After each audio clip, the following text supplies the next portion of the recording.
Herkese merhabalar. Diabetes insipidus ve uygunsuz ADH sendromuna bakacağız bu derste. Geçen ders hipofizin bozukluklarını görmüştük. Orada özellikle hipopituarizmde bahsetmiştim ADH'tan. Ve daha detaylı bir sonraki derste bakacağız diye. Şimdi ona bakacağız. Diabetes insipidus ve dediğim gibi uygunsuz ADH sendromu. Şimdi diabetes insipidus'la başlayalım. Diabetes insipidus dediğimiz olay kelime anlamı olarak yine daha önce de söylemiştim. Bize yalancı diyabet demek oluyor. Yani biz böyle biliyoruz değil mi? Yalancı diyabet, yalancı şeker. Öyle de bilinir. Sebebi nedir? Sebebi şu. Diyabetin kliniği nedir diye size sorsam bana söyleyeceğiniz en önemli şeylerden biri olan poliüri, polidipsi bunlarda da bulunur. Ve o yüzden dışarıdan bu hastaların kliniğine baktığınızda diyabet olabileceğini düşünürsünüz. Fakat asıl sebep şekerden tamamen bağımsız ADH hormonunun salgısıyla alakalıdır. Diabetes insipidus'ta biz şunu göreceğiz. Santral veya nefrojenik olacak. Geçen ders hipofiz bozukluklarında santralden bahsetmiştim. Tabii şimdi yine bahsedeceğim. Santralde sorunumuz şu. Hipofiz ADH üretimini yapamıyor veya az. Bizim ADH'ımız eksik. Nefrojenik kısma gelirsem burada da gözüktüğü gibi toplama kanallarında ADH'ın etkinliği azalmıştır. Bunun farklı sebepleri olabilir. Tabi böbreğinde bir insanın hasar varsa, böbreğinde bir problem varsa olabilir. Birazdan bakacağız zaten. ADH'ın mekanizmasını kesinlikle bilmemiz lazım. ADH salgılandıktan sonra toplayıcı kanallarda nefronlara gelip V2 reseptörlerine bağlanır. V2 reseptörlerine bağlandıktan sonra buradaki hücrelerin lümene bakan tarafında aquaporin 2 miktarını arttırır. Aquaporin 2'ler ne işe yarıyordu? Suyun kolaylaştırılmış difüzyonunu sağlayan özel kanallar. Yani suyu geri emmek için. Aquaporin 2'nin burada olduğunu bilmek lazım. Ardından aquaporin 2 ile beraber su geri emilimi oluyordu. Peki diabetes insipidus'ta ne olacak? Eğer santralse ADH olmayacak. En baştan bu mekanizma durdurulmuş olacak. Eğer nefrojenik bir problem varsa da V2 reseptörü iptal olmuş olacak. Yine bu mekanizma olmayacak. Klinikleri benzer. Sadece sebepleri farklı. Şimdi bu etiyolojiyi biraz daha detaylandıralım. Santral diabetes insipidus dediğimizde ADH'ın az olduğunu söylemiştik. Peki bunun en sık sebebi sizce ne olabilir? Hipofiz bir şeyi eksik salgılıyor. Yani bir nevi hipopituarizm. En sık sebebi neydi? Makroadenomlarda değil mi? Hatırlıyorsunuz. Kraniofarinjiyoma dediğimiz bir mekanizmamız daha var. Kraniofarinjiyoma dediğimizde bizim için embriyolojik bir durum ortaya çıkacak. Transfenoidal bölgeye erişemeyen bazı kişilerde kraniotomi gereken hipofiz etrafında oluşan bir tümör. Tamam. Yani bu tümörü transfenoidal olarak alamayabiliyoruz. Kraniotomi gerektiriyor çoğunlukla. Cerrahi sonrası nüks riski de çok fazladır. O yüzden zaten çoğu zaman cerrahi küratif olmayabilir. Tamam. Nüks riski fazla. Çoğu zaman dediğim gibi kraniektomi gerekmekte oluyor. Komplikasyon riski çok. Direkt grafide kraniofarinjiyomayı görmemiz mümkün olabilir. O da nasıl? Kalsifiye bir halde olacak. Tamam. Sella tursica'yı biliyorsunuz. Hipofizin içinde oturduğu o boşluk. Sella tursica'da kalsifikasyon görürsek bu kraniofarinjiyoma için spesifik olabilir. Bu tamamen embriyolojik bir gelişimle ilgili oradan gelen bir yapı olacak. Cerrahi olarak transfenoidal ne demek? Bu da şu. Cerrahi olarak bizim posterior hipofizin veya genel olarak hipofizin hasar alması veya yanlışlıkla çıkarılması. Tabi bu yanlışlıkla kısmında daha çok şu gözümüze çarpar. Bir burada yakın bir yerde bir tümör vardır. Bu tümör çok yapışıktır hipofize ve bu tümör eksize edilirken yanlışlıkla posterior hipofizde alınabilir. Bu gibi durumlar olabilir. Yani bu iatrojenik bir sebeptir. Tamam. Hipofiz apopleksisini geçen dersten hatırlıyoruz. Hipofizin kanaması veyahut da kanlanamaması sonucu bir iskemi veya kanama sonucu oluşan kan kitlesinin basısı sonucu olabilir.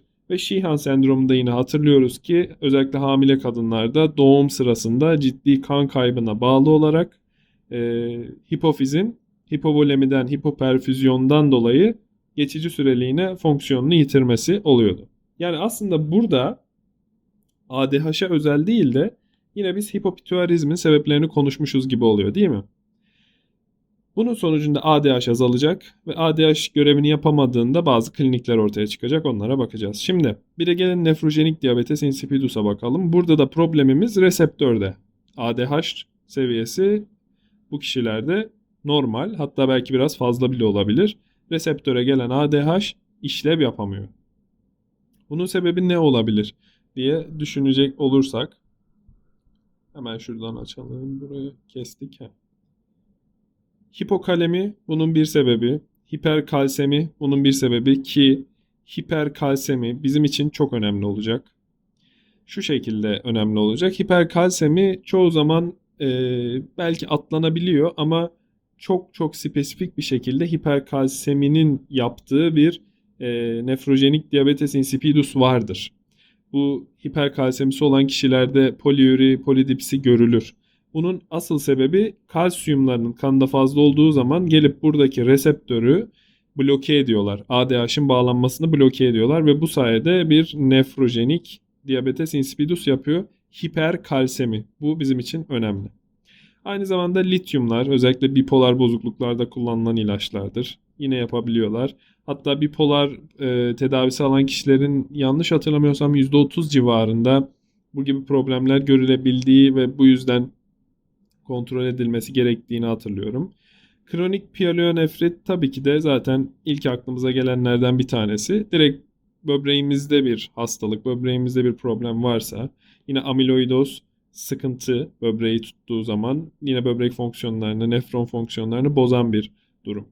Bir de AVPR2 ve aquaporin 2 gen defektinden bahsedelim. O da şöyle, AVPR2 bizim için yani bu asıl problem olan reseptör defekti X'e bağlı resesif geçiyor. Ve bu yüzden genetik temelli bir nefrojenik diabetes insipidus görüyorsak X'e bağlı resesif olmasını bekliyoruz. Ve X'e bağlı resesif şeyler biliyorsunuz erkekleri daha fazla etkiliyor. Aquaporin 2 gen defektinde bir problem olursa bu da otozomal resesif olur bizim için. Bunu da belirtmiş olayım. Yani ABPR2 geninde de problem olabilir. Aquaporin 2 geninde de problem olabilir. Genetik açıdan bakacak olursak. Tamam. Bu şekilde nefrojenik diabetes insipidus da böyle olur. En başta da söylediğim gibi etiyolojiler farklı. Birbirinden tamamen farklı. Fakat sonuç aynı. ADH'ın etkisi olmuyor ve kliniğimiz aynı oluyor. Klinikte çok can alıcı osmolariteyi konuşmamız gerekecek birazdan. Onu anlatacağım. Ama ilk başta ADH'ın görevini tekrar hatırlayalım. ADH salgılandıktan sonra V2 reseptörlerini aktive ederek lümene bakan tarafta aquaporin 2 kanal miktarını arttırıp su geri emilimini sağlıyor. Peki ADH olmazsa veya V2 reseptörlerine bağlanamazsa hiç önemli değil. Sonuç olarak şu son iki basamak yapılamayacak değil mi? Ve bu bana neye yol açacak? Ben artık su geri emilimi yapamıyorum. Buna dikkat etmenizi istiyorum. Su geri emilimi diyorum sadece. O yüzden idrarla beraber su çok fazla atılacak. Sonuç poliüri. Yani bu kişiler çok fazla idrar çıkaracak. Peki çok fazla su atarsam, suyu geri ememezsem benim kanımın daha viskozitesi artmış, osmolaritesi artmış, suyu az, işte sodyumu ve çözünen maddeleri fazla bir sıvı olmasını bekler miyim? Tabii ki de beklerim. Çünkü kanımızın içinden su çekiliyor gibi düşünün. O yüzden hipernatremi göreceğiz. 145'i aşan. Biliyorsunuz ki sodyumun normal değeri 135, 145 olmalı. Serum osmolaritesinde artış zaten az evvel anlattık. Bunun da normal değeri 275-290 denir. Ama bunların biraz aşağısı biraz fazlasına da okey olunuyor çoğu zaman. Zaten yanında birazdan konuşacağız. Osmolarite çok önemlidir. Formülünü bilmek gerekir. Formülü kesinlikle bilmek gerekir. Hipotalamustan susama hissiyatı gelir ve poliüriye bağlı, yine sıvı kaybına bağlı. Tabii ki de bu kişiler sürekli susayacaktır ve buna da polidipsi diyoruz biz. Sonuç olarak şu kliniğe baktığımız zaman aslında yeterli bir su içmeyen diyabet hastasında da bu kliniği çok rahat görürüz. Özellikle poliüri ve polidipsi. Değil mi? Çok rahat bir şekilde. Sebebi bu işte. Yalancı diyabet dememizin sebebi bu. Ama burada sorun ne? Su metabolizmasını düzenleyen, daha doğrusu atılımını düzenleyen ADH'ın fonksiyonunu yerinde değil. O yüzden. Peki, bu kişiler zaten su atıyor. Vücudu sürekli su atıyor. Eğer bu kişiler bir şey olur da yeterli sıvı almazsa. Diyelim ki işte diabetes insipidus hastası oruç tuttu mesela. Ne olur? Büyük ihtimalle iftarını hastanede serumla falan yapar. Çünkü ciddi bir hipovolemi ve dehidratasyon olur ve hayatı bile tehdit edebilir. Çünkü düşünün, siz su içmeyi bırakıyorsunuz. Vücudunuz belki ADH sentezliyor, reseptör bozuk, ya da ADH sentezleyemiyor ve diyemiyor ki su tutayım. Yapamıyor bunu. O yüzden su atılmaya devam ediyor sürekli. Çok mortal olabilecek bir problem olabilir bizim için. Bu da aklınızın bir kenarında bulunsun. Şimdi serum ozmolaritesinden bahsettik. Burayla ilgili ufak bir burayı anlatmak istiyorum. Çünkü dediğim gibi serum ozmolaritesi nasıl hesaplanır direkt bilmeniz lazım. Tabii çok bir ezber değildir. Bu formüle bakıp bunu mu ezberleyeceğiz falan, hiç gerek yok öyle kafaya girmeye. Şöyle bileceğiz. Bizim için sodyum zaten osmolariteyi belirleyen en önemli faktörlerden biri. Yani sorsam size osmolarite deyince, su dengesi deyince aklınıza ne gelir? Sodyum dersiniz. Artı glukoz. Bakın diabetes insipidus, yani glukozla alakası olmayan bir hastalıkta bile sıvı dengesizliği olduğunda ben ona diyabet demişim. Yani glukoz da yine en önemli maddelerden bir tanesidir osmolarite için.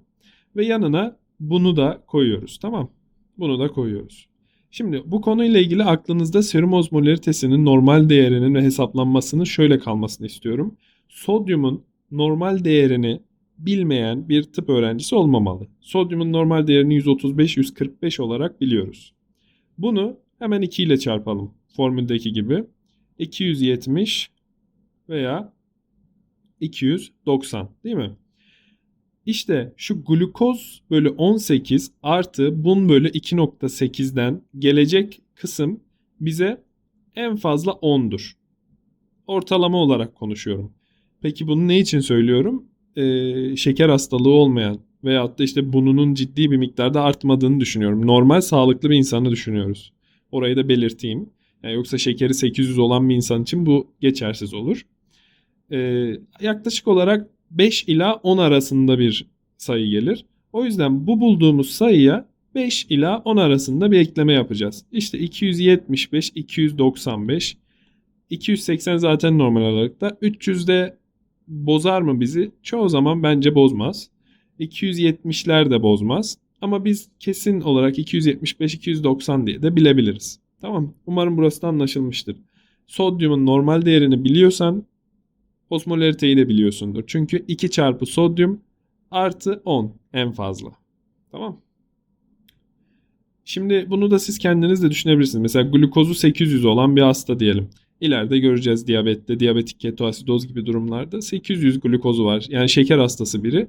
Görüyor musunuz ne kadar fazla etkiliyor osmolariteyi? O yüzden sodyum ve glukozu özellikle unutmayacağız. Bu formülü de bileceğiz.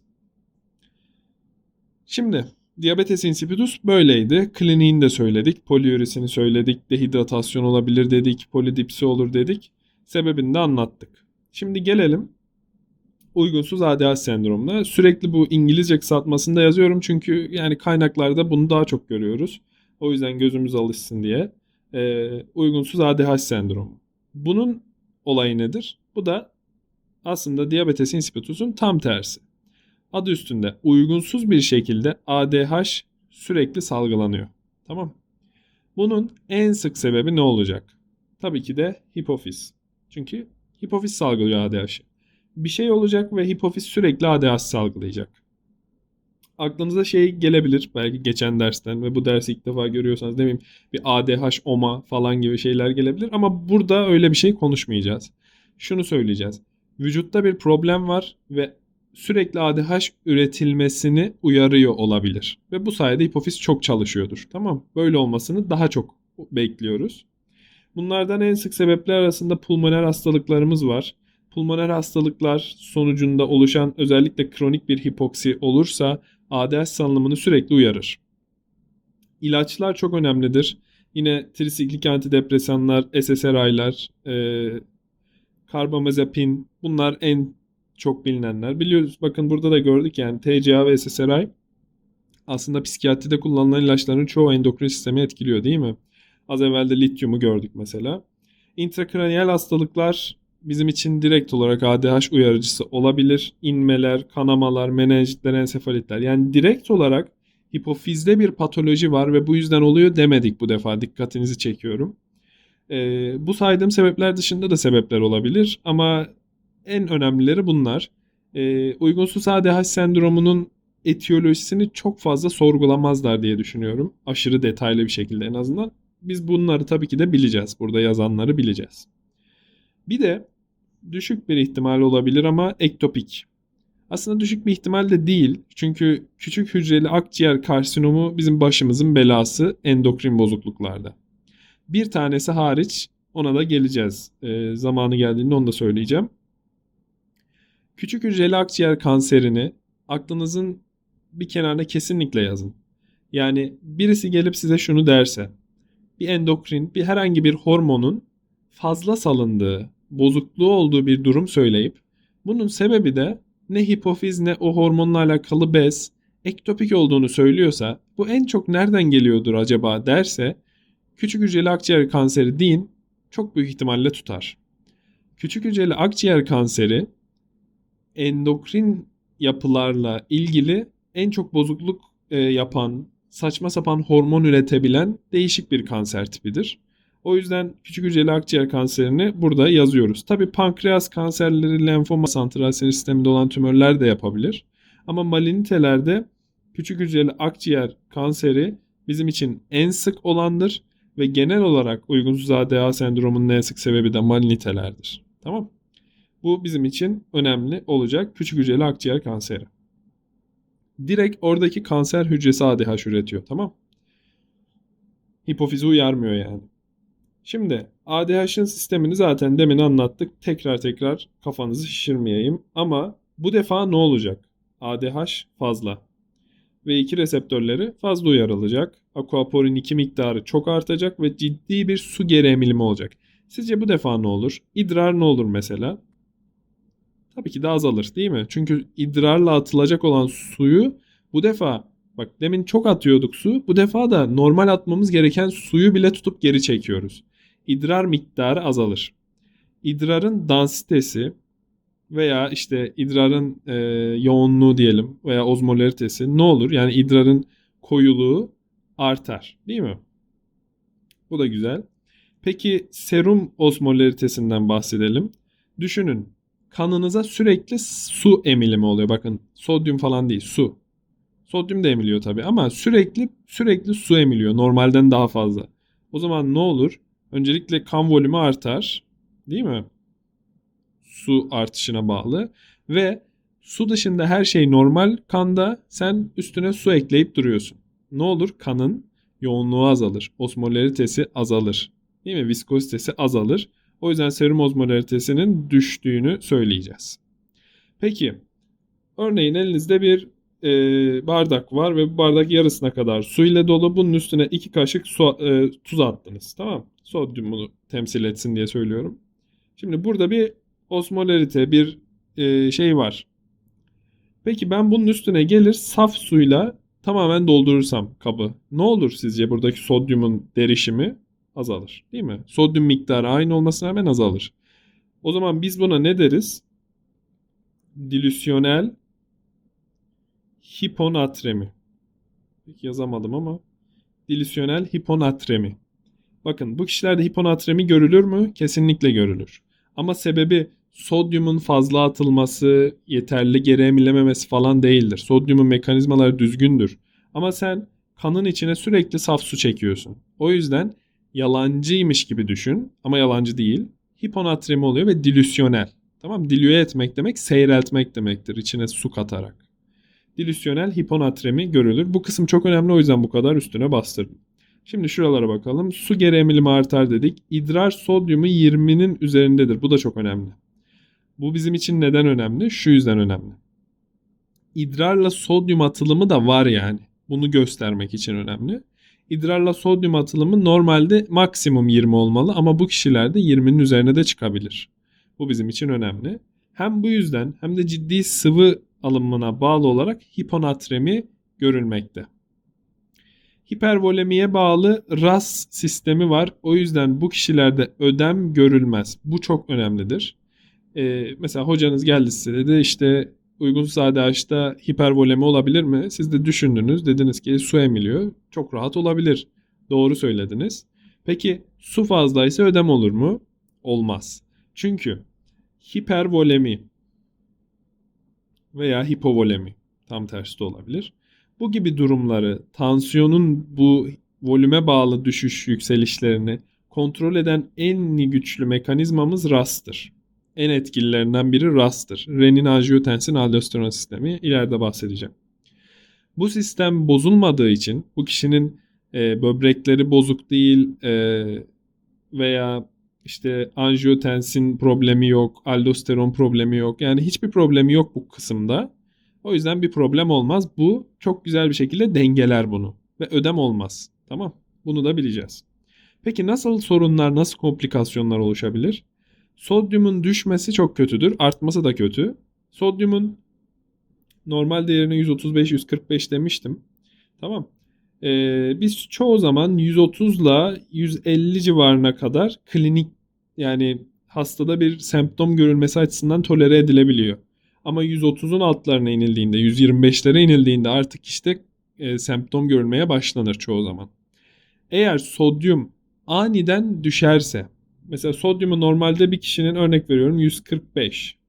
Bu bir anda 130'a düşerse bak 130'da klinik görülmeyebilir dedik ama 145'ten 130'a düşmüş. Tıpta bunu her zaman aklınızda bulundurun. Bir şeyin illa normal değerlerin dışına çıkmasına gerek olmayabilir problem yaratması için. Eğer çok hızlı bir şekilde normaline göre değişiyorsa o da problemdir. Tamam? Ya ani bir şekilde sodyum düşer ya da 120'nin altına düşerse. Bu bizim için ciddi komplikasyonlar yaratır.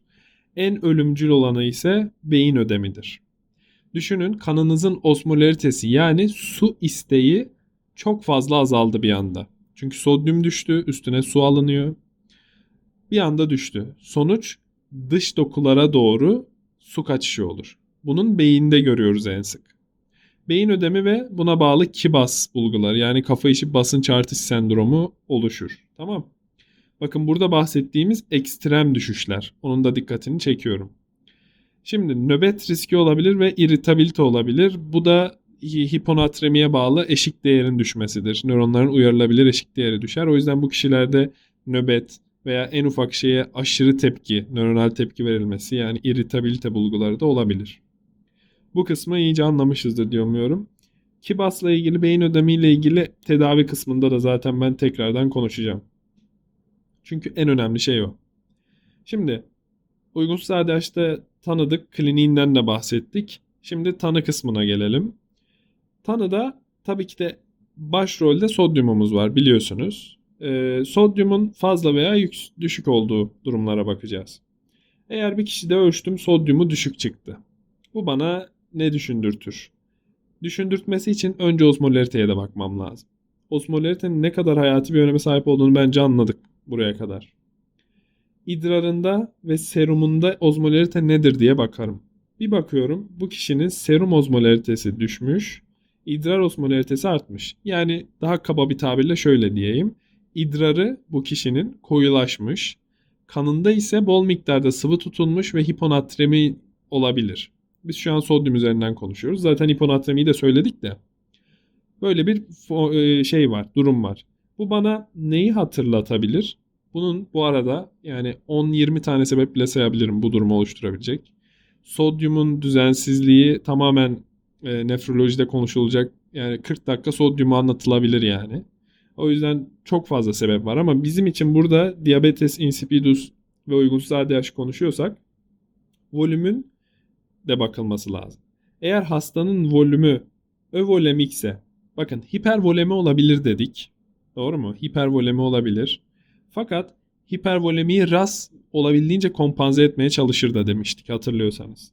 Bizi daha çok kötüye düşüren sodyumun düşmesidir. O en son komplikasyonda anlattım ya. Sodyum düşerse volümden bağımsız olarak ödem gelişir. Beyin ödemi gelişir. Bakın bu ikisi farklı şeyler. Kafanız karışmasın. Tamam. Volüm artıyor diye ödem olmaz. Onu Ras durduruyordu. Sodyum çok düşerse o zaman ödem olabilir. Bu ödem de beyin ödemidir en önemlisi. Övolemik olacak.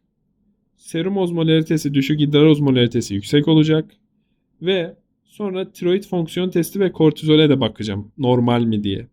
Bu ne alaka şimdi diyeceksiniz.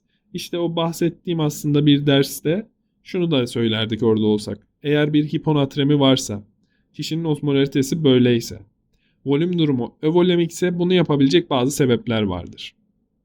İşte burada onlardan bahsederdik. Tiroid bozuklukları, kortizol bozukluklarından bahsederdik. Onlar yüzünden mi diye düşündürdüğü için bizi TFT ve kortizole de bakıp bunların normal olduğunu konfirme ettikten sonra bu kişide artık ne diyeceğiz? Sende büyük ihtimalle uygunsuz ADH sendromu var. Tamam. Şimdi bir de tam tersine bakalım. Ölçtük, sodyum yüksek geldi. Tamam. Yine serum ozmolaritesi baktım. Bu defa serum ozmolaritesi yükselmiş. Yani bu kişide bir gereksiz su atılımı olabilir diye düşünüyorum. Ve idrar osmolaritesi düşmüş. Yani buradan anlıyorum ki idrar osmolaritesi düşüşünden de özellikle bu kişi idrarla çok fazla su atıyor ve suyu tutamıyor. Hemen aklımda ne oluşur? Diabetes insipidus oluşur. Sonra su kısıtlama yapıyoruz bu hastalarda. Bu önemlidir. Su kısıtlama. Çünkü su atıyor ya. Ders anlatırken, az evvel anlatırken verdiğim örneğe gelelim. Diabetes insipidus olduğunu bilmiyoruz. Oruç tutuyor kişi. Su içmiyor.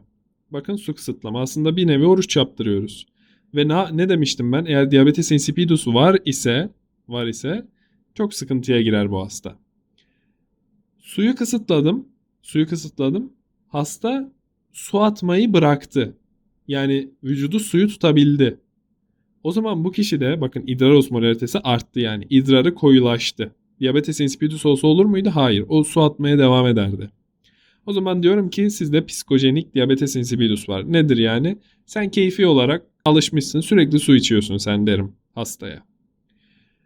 Ama su kısıtlamayı yaptım.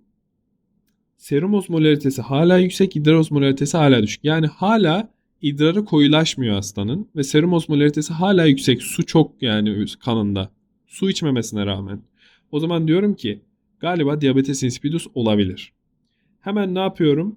Hastaya DDAVP dediğimiz desmopressin yani direkt olarak ADH analoğu veriyorum. ADH veriyorum.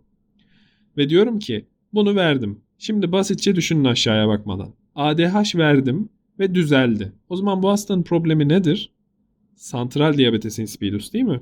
Bakın idrar osmolaritesi arttı. ADH'i verince idrarı koyulaştı, su tutmaya başladı. O zaman diyorum ki senin hipofizin ADH sentezlemiyormuş o zaman. Ama ADH'i verdim, hiçbir şey değişmedi. Hala kötü bir şekilde devam ediyor.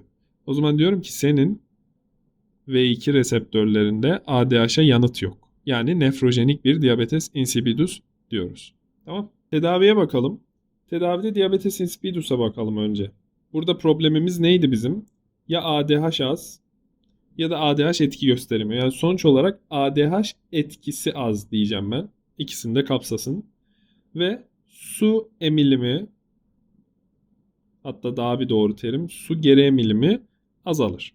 Sonuç olarak kişi idrarla su atar ve kanda su azalır, hipernatremi olur, kan viskozitesi ve ozmolaritesi artabilir. Peki, güzel, ne olduğunu anladık. Santral diabetes insipidus tahmin edersiniz. ADH üretilmediği için asıl problem olan ADH'ı vereceğim. Bu kadar basit. Tabi etiyolojiyi bulup onu da ortadan kaldırmak zaten asıl hedefimiz. Nefrojenikte ise işler biraz değişebilir. Nefrojenik diabetes insipidus olan bir kişi bol miktarda su atıyor değil mi? Sonuçta reseptör çalışmıyor bu defa. Su attığı için şuraya yazmak istiyorum ben. Hipernatremi, hipovolemi ve kan osmolaritesi artışı görürüz bu kişilerde. Genel diabetes insipidus'u yazdım. Ben o yüzden bu kişilere diyorum ki önce sen bir tuz tüketimini azalt. Tuz kısıtı yapıyorum. Sebep hipernatremini daha da kötüleştirirsin. Değil mi? Daha da kötüleştirebilir. Tuz kısıtı bakın deminden beri söylüyorum. Bizim için en önemli şey diabetes insipidus'ta da uygunsuz ADH'da da sodyumdur. Sodyumun çok düşmesi veya yükselmesi kötüdür. Asıl sıkıntı odur. Tuz kısıtı yaptım. Üstüne bir de tiazit verdim. Şimdi bu tiazit çoğu zaman kafa karıştırabilir. Çünkü tiazit nedir? Onu söyleyeyim öncelikle. Bir diüretiktir. Tamam. Tiazit bir diüretik. Yani hastanın idrar miktarını arttıran ilaçlardandır. Daha çok idrar yapmasını. Şimdi diyeceksiniz ki diabetes insipidus'ta zaten bol miktarda su atılımı var. Biz bir de niye üstüne tiazit veriyoruz? Yani diüretik veriyoruz. Çok saçma değil mi? Hastayı hipovolemiye sokup öldürecek miyiz? Hayır. Tiaziti vermemizin sebebi tamamen aslında sodyum düzeyini dengelemek. Tamam. Tiazit verdiğinizde diüretikleri sadece su atar gibi düşünmeyin. Diüretikler sodyum, su, mineralleri de atarak yani normal idrar oluşumunu arttırır. Öyle söyleyeyim. Daha mantıklı olur. Tabii diüretikten diüretiğe bazen istisnalar oluyor işte. O hiperkalsemi yapar, işte bu hipokalemi yapar falan. Onlara girmeye gerek yok şu an. Ama tiazit verdiğimizde asıl amacımız normal idrar miktarını arttırarak sodyumu da dengelemek. Çünkü hipernatremi istemiyoruz. Tamam. Bakın kişiyi öldürecek olan şey hiper veya hiponatremidir.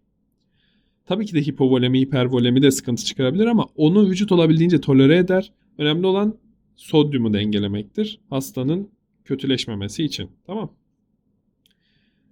Şimdi uygunsuz ADH'ın da bakalım tedavisine. Uygunsuz ADH'ın tedavisinde ise burada öncelikle problem neydi? Hemen hızlıca onu hatırlayalım. ADH artmış ve dolayısıyla su geri emilimi artmış. Dolayısıyla ne olacak? İdrar miktarı az, idrar osmolaritesi koyuluğu fazla, kanda su miktarı fazla. O yüzden ne demiştik? Dilüsyonel bir hiponatremi var. Tamam. Şimdi tedavide ne yapacağız? Tedavide öncelikle bu kişilerin kanda suyu fazla, su emilimi fazla olduğu için diyeceğim ki bu kişiye sen bir su diyeti yap. Su kısıtı yap. Tabii bu su içme değil. Genelde ortalama yarım litre ile 1 litre arasında izin veriliyor hastalara su alımı olarak. Suyu kısıtlıyoruz. Çünkü su verdikçe idrar yapmak yerine kana çekiyor. İstemiyoruz bunu. Artı hiponatremiye gitmemesi için tuz veriyorum ki tuz emilimiyle beraber kandaki bu dilüsyonel hiponatremiyi de düzeltelim. Güzel, burası basit, anladık. Peki, demoklosiklin, vaptanlar ve loop diüretiği dediğimiz bazı ilaçlarımız var. Bunlar ne için? Demoklosiklin aslında bir antibiyotik. Tetrasiklin grubu bir antibiyotik. Burada da yazdım. Ama bu antibiyotiğin ADH'ın toplayıcı kanallardaki etkisini inhibe ettiği gözlenmiş. O yüzden ulaşması ucuz. Sonuçta bir antibiyotik. Yani rahat bir şekilde ulaşılabiliyor ve masrafı da az. O yüzden düşünülebilir tedavide. Fakat bir antibiyotik olduğu için en nihayetinde yan etkileri de var. Ve bu yan etkiler yüzünden vaptanların önüne geçemeyebilir çoğu zaman. O yüzden bu klinikte tamamen hekimin hastanın durumuna göre vereceği bir karar. Vaptanlar ise asıl ilaç grubumuzdur burada. V2 reseptörünü bloke eden antagonistlerdir. Tamam. Seçici V2 reseptör antagonistleri. ADH fazla olsa da etki gösteremez ve düzeltiriz. Güzel. Bir de loop diüretiklerimiz var. Loop diüretikleri en güçlü diüretiklerdir. Bakın tiazit de diüretikti. O farklı bir diüretik. Loop diüretikleri en güçlüleridir ve furosemid olarak adını kesinlikle bilmeniz lazım. Tamam. Furosemid bu arada ilacın adı değil, ilacın içeriğinin adı yani. Tamam. Farmakolojik olan kısımdayız biz. Furosemid en güçlü diüretiktir. Çünkü loop diüretiğidir. Furosemid'i bileceksiniz. Hatta klinikteki ilacın adı da Lasix'tir. Bunu da bilin. Yani artık ileri sınıflarda bilmemiz lazım. Loop diüretiği de verebiliriz. Şimdi vaptanı söyledik. Demoksitin loop diüretiği neden? İdrar yapılımını arttıralım diye. Bu kadar basit. Su atılımı. Furosemidler loop diüretikleri su atılımını da daha fazla yaparlar. Çünkü dediğim gibi en güçlü diüretiklerdir. Tamam, çok güzel toparlarlar yani. Bu verdiğimiz şeyler kronik asemptomatik hiponatremi. Yani bu hastada uygunsuz ADH var. Çok ciddi semptomları yok. Yani hiponatremiye bağlı semptomları yok. Bakın tekrar ediyorum. En önemlisi sodyum. Tamam. O yüzden bu hastası tabii sakin. Bu hastaya böyle tedaviler yapabilirim. Peki hasta akut semptomatik bir hiponatremi ile gelirse, yani hastada bir anda öyle bir dilüsyonel hiponatremiye gitmiş ki artık sodyum seviyesi 120'nin altına düşmüş veya bir anda fazla miktarda düşmüş ise ve buna bağlı ölümcül olabilecek klinikler çıkabilir ortaya. Bunlar görülmüşse. Bu hastada yapmam gereken hızlıca %3'lük sodyum klorür vermek. Tamam. Normalde biliyorsunuz bizim serum fizyolojik dediğimiz %0,9'luk NaCl'dir. Ama biz %3'lük veriyoruz. Yani aslında osmolaritesi çok yüksek. Normal kana göre çok yüksek bir sıvı ve bol miktarda tuzlu bir su veriyoruz. Yani öyle düşünün. Tamam. Kana göre ama osmolaritesi daha yüksek. Sebep hiponatremiyi düzeltmek. Şimdi hiponatreminin düzeltilmesiyle ilgili en önemli kısım bizim için önemli. Hiponatremi beyin ödemi yapabilir dedik. O yüzden düzeltmemiz lazım. Ama düzeltirken beyin ödeminden kaçacağım diye hastanın yine çok büyük sıkıntılara girmesine sebep olabilirsiniz. Sodyumun nasıl, bak şurada şunu çok önemseyin. Tamam, tıp hayatınız boyunca önemseyin bunu. Normal değerlerin altına üstüne çıkmasını herkes bilir. Tamam. Halk bile Google'a yazarak anlayabilir onu. Ama siz şunu bileceksiniz. Sodyum bir anda düşmüşse problem. Peki ben sodyum bir anda düşmüş problem. Ben bunu bir anda düzeltirsem de problem olmaz mı? Olur. O yüzden hastalarda biz eğer hastanın gerçekten ölümün eşiğinde değilse, tamam mı? Siz bu yavaş yavaş verene kadar hasta cidden hiponatremiden gitmeyecek ise biz 24 saat içinde en fazla 8, 6-8 deniyor. 8-10'a kadar da belki tolere edilebilir ki 10 genelde hasta gerçekten çok kötüyse. Bu civarlarda 24 saat içinde düzeltilmesi lazım. Yani örneğin hasta geldi mesela 115 sodyumu. Şimdi normal değer 135-145, tamam mı? Uç bir örnek vereyim. Şimdi sen 20'lik artışı, tamam mı? 20'lik artışı 24 saat içinde yaparsan ne olur? Osmotik demiyelinizasyon. Hastanın ponsunda, tamam. Hatta pontin demiyelinizasyon da denir buna. Tamam. Hastanın pons bölgesinde özellikle nöronlardaki miyelinler bozulur ve ozmotik demiyelinizasyon veya pontin demiyelinizasyon olur. Nasıl beyin ödemi oluyordu? Bu da tam tersi oldu bu defa. Sen sodyumu bir anda yükseltirsen bir anda osmolarite düşer ve etraftan su çeker. Pons'u etkiler ve Pons da biliyorsunuz beyin sapında ve çok hayati fonksiyonları var. Hasta gidebilir yani. Bunu kesinlikle bileceğiz. En önemli şeylerden biri bu. Şu sayfadaki en önemli şey bu. Tamam. Sodyum düzeltmesi kararında yapılmalı. Eğer hastanın durumu çok çok çok kötüyse şöyle bir şey yapabilirsiniz. Normalde mesela 10 dedik ya mesela. Onu 24'e bölüp her saatte o kadar düzeltecektik ya. Hasta çok kötü gelirse ilk geldiği 1-2 saatte, tamam mı? İlk geldiği 1-2 saatte hastaya normal saatlikten daha fazla düzeltip geri kalanını 24 saate yayabilirsiniz. Gene totalde 24 saatte bu değerleri geçmemeliyiz. Tamam? Bu çok önemli. Umarım önemini anlatabilmişimdir. Bence bayağı üstüne bastırdım. Evet, bu ders de bu kadardı. Herkese başarılar diliyorum. Teşekkürler.